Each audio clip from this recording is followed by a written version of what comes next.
عزیزان من، شیطان دشمن خطرناک است،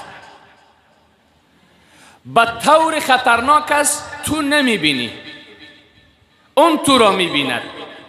شیطان دشمنی است که با اسلحه زده نمیتوانی، با تفنگچه زده نمیتوانی، با مکس و تاسکی و دست زده نمیتونی، با لگد زده نمیتونی، با کارت زده نمیتونی، با چاقو زده نمیتونی، با بوکس پنجه زده نمیتوانی، با چوب نمیتوانی، با ساتول و با هیچ چیز زده نمیتوانی. ولیکن این تو خطرناک است، هر جای بری با تو میرود، هر کار کنی با تو میباشد، صدها سال عمر بکشی با تو هست، جدا نمیشه. در وقتی که پروردگار جانت به اسرائیل راین میکنه که بگی جان می بنده را، عمرش به پایان رسیده، همونجا اسرائیل به خاطر گرفتن جانت میاد، شیطان به خاطر گرفتن ایمانت هم در حالت میآید. این تو شیطان خطرناک بلازده هست که در هر حالت با تو است. اما اگر خواستیم همچون شیطان که اسلحه ما خونسا کرده نتانست، زره نتانست، مرمی رسان نتانست، تفنگچی اسکر نتانست، چوب اساچوبی باباجی نتانست، یک چیز میتاند، بندگی الله، ذکر الله. ذکر الله، بسم الله، یک ذکر بسیار آسان، ذوب و آبش میکنه شیطان را، سجده تو شیطان را آب میکنه، الله اکبر تو شیطان را آب میکنه، مؤذن شیطان را آب میکنه، تکبیر نماز شیطان را آب میکنه، التحیات تو شیطان را ذوب میکنه. بیا ذکر الله کنیم که شیطانی بلازده خطرناک همین دشمن خونسا شود. امروز دنیا میترسد که امریکا دشمن غدار خطرناک است. مردم میترسن از این امریکای غدار، میترسه، اما نه، کسانی که ایمان داره همچون الله دارد هیچ جای ترس و نگرانی نیست. اون امریکای شیطان صفت اگر خواست خونسا کنین، خود را به الله برسانین، ذکر الله را زیاد بکنین، از الله صدا بزنین که الله او را خونسا کند. ما الله را از قلب خود صدا نزدیم. ما به شما گفتم اگر شیطان نجات پیدا میکنی، ما ذکر الله میکنیم، چرا از دام شیطان نجات پیدا نکردیم؟ دو چیز است، هرچی یاد الله میکنی بازم از دام شیطان، از مشکلات زندگی بیرون نمیشی، معصیت و گناه را ترک نمیکنی. الله هم میگه دروغ هم میگی، الله هم میگه نماز جماعت نمیخوانی، الله هم میگه رشوت هم میخوری، الله هم میگه سود هم میخوری، الله هم میگه غیبت هم میکنی. این باز تأثیر ندارد. الله گفتن و ذکر کردن تا غیبتت خونسا میکند، حسناتت میخوره.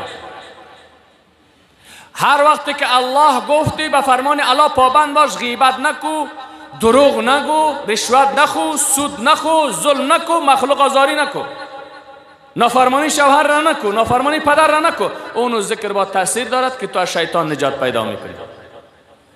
دوم چیزی که ذکر ما تاثیر نمیکنه، لقمه حلال نداری، رزقت حلال نیست، نانت حلال نیست. هر وقت که رزق ما حلال شد، معصیت ما کنار گذاشته شد، اونجا با ذکر الله تاثیر میکنه. الله بگو، الله میگه لبیک. من جمله را یک دفعه اشاره کرده بودم، 70 سال بت را پرستش کرد، مریض شد، از بت تقاضای شفا و حل مشکلات کرد، بت برش چیزی نداد. گفت امتحانا یک خدای محمد علیه السلام را صدا میکنم. گفت الله، علیفش نخوانده، الله گفت لبیک یا بنده، ای عبدی، ای بنده ای من. صدا کرد، تمام حاجاتش برآورده کرد، ایمانم نصیبش کرد. بناهن عزیزان من، خوشبختی را بعضیا فکر میکند که در چوکی هست. ما به منصب برسیم، ما در پادشاهی برسیم، ما در مقام برسیم، ما در پوست و ریاست ها برسیم، ما خوشبخت میشیم. این اشتباه کردی. فقط رسیدن با خدا، ذکر الله تو را خوشبخت میسازد، نه چوکی و مقام و منصب. میدانی عزیزان من، ناپلئون یا نابلون فرانسوی هست. میدانی او را در تاریخ ها نوشته کرد نابلئون است. نابلئون است چی؟ نام بلازده ای داره. این نابلئون فرانسوی در تاریخ نوشته کرده که هم ردیف و هم قرن و هم چوکی و تقریبا به اعتبار زور و پادشاهی مانند اسکندر کبیر بود، مانند قیصر روم بود، مانند چنگیز خان بود، با می منصب و چوکی و قدرت. اما گفتم من تا در طول زندگیم 6 روزم خوشحال نبودم. با بودن رحم ردیف اسکندری کبیر پادشاهی داشته، ناپلئون فرانسوی، میگه 6 روزه کم در زندگی من خوشحال نبودم، سعادت و نیکبختی را احساس نکردم. چرا؟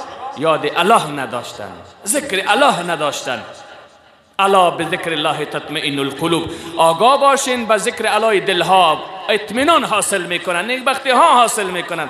شما جهان کفر را ببینین، شاید توسوبی غریبکا خو نداره. امی امریکا با می قدرت و با می امکانات و تکنولوژیش شب تا صبح دسیسه دارد. یک چند مشک ایرانی غریب در هوای اسرائیل پورته کرده و انداخت کرده و زده، دفتن جلسه های اضطراری میگیره، در حالی که بر بالای مردم غزه مانند باران بمها اعلان کردی و روان کردی، اما با اطمینان کامل الحمدلله در زیر باران تو استاد است و با تو می جنگد. چرا؟ الا بذکر الله تطمئن القلوب. مادر خبر شهادت فرزندش میگه الحمدلله حمدا کثیرا، مادر دست بلند میکنه، توته جگرش تکه تکه شده، در زیر انبارمان های غدارترین تاریخ یهود و نصارا میگه الحمدلله حمدا کثیرا طیبا مبارکا و دست به بارگاه الله بلند میکند. میدانی مردم غزه جای ندارد که سکونت کند، لباس ندارد که بپوشد، آب ندارد که بنوشد، غذا ندارد که بخورد. به زیر انبارمان ها میگه الله و اکبر، صدای بزرگی خدا را بلند میکنه. عزیزان من بارها گفتم این تاریخ ننگین را این ملت مسلمه فعلی کجا میبرد؟ قبر ندارد که جسد دفن بکند، تکه‌ای وجود ندارد که جسد و توته اطفال معصوم را جمع بکنند. اما الله را از تو سوال میکند. نان میگوین، آب می نوشم، صدا میکنن، اما کس نیست که برش آب و نان تهیه کند. این امریکا با می قدرتش زرش میکف از تو مسلمان، خصوصا از تو افغان میترسد، خصوصا از عالم افغان میترسد، از حافظ قرآن میترسد، از مجاهد میترسد، از جوان با تقوای مسلمان افغان میترسد. اینا تاریخ ثابت کرده، اینا تاریخ میداند که اگر تو با تقوا باشی از تو میترسد. در زمان رسول علیه السلام یک ماه را از رسول گرامی دشمن چرا میترسید؟ رسول گرامی خود تقوا داشت، شجاعت داشت. از حضرت عمر حتی شیطان میترسید چون تقوا داشت. در زمان عیسی علی نبینا علیه السلام، ولی فضیلت بسم الله چیزی به شما اشاره کنم. یک مار و اژدهار بزرگ در این دشت و در یک قشلاق پیدا شد. در یک قشلاق پیدا شد. یک جوان برخاست، یک مارگیر برخاست که او مردم از ناحیه اندک شهر و قشلاق بیرون رفتن نمیتونه، میگه اونجا یک اژدهار است. شما اعلان میکنم براتون که عمر را من رفته تسخیر میکنم.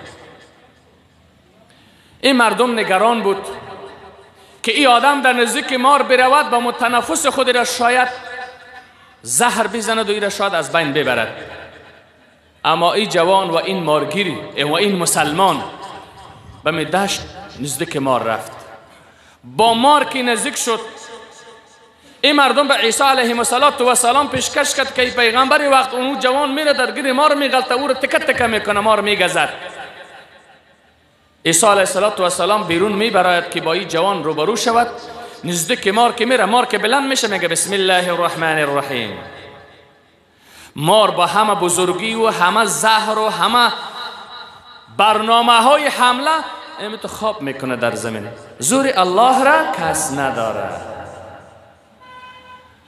ما وقتی که با الله محبت داشته باشیم، ذکر الله را بکنیم، تمام اتم های دنیا سرت حمله کنه تو را از بین بردن نمیتونه. بسم الله ایرا میخواند، مار سر پایان میکنه، در سر مار سوار میشه زمین. البته گفته کدامی که اژدهاری که موی داره یا نداره، همین مار سوار میشه در داخل قشلاق میره. مردم اطراف فرار میکند که اژدهار آمد. عیسی علیه السلام پیش میگه او جوان چی ادویه، چی دوا، چی نیرنگ اجرا کردی که مار به تو تسلیم است؟ گفتم بسم الله. الله اکبر. خدا چه بزرگ ذات است، نامش چه لذیذ و زیبا هست. ذکر الله بکن، همه برنامه های شیطانت خونسا میشه. گفت الله را یاد کردم. زور نام الله را کس نداره. ما را میزنه در زمین میگه وش کنی دیگه. کسانی که نام الله میگیره طرفش نیشی تب دراز نکنی. بسم الله این میره بخوان، شیطان از وساوس و برنامه هاش نجات پیدا میکنی. این بود یک حدیثی که ما را از شیطان نجات میده. بسم الله یعنی ذکر الله. اذکر الله ذکرا کثیرا، ذکر الله را زیاد بکنین.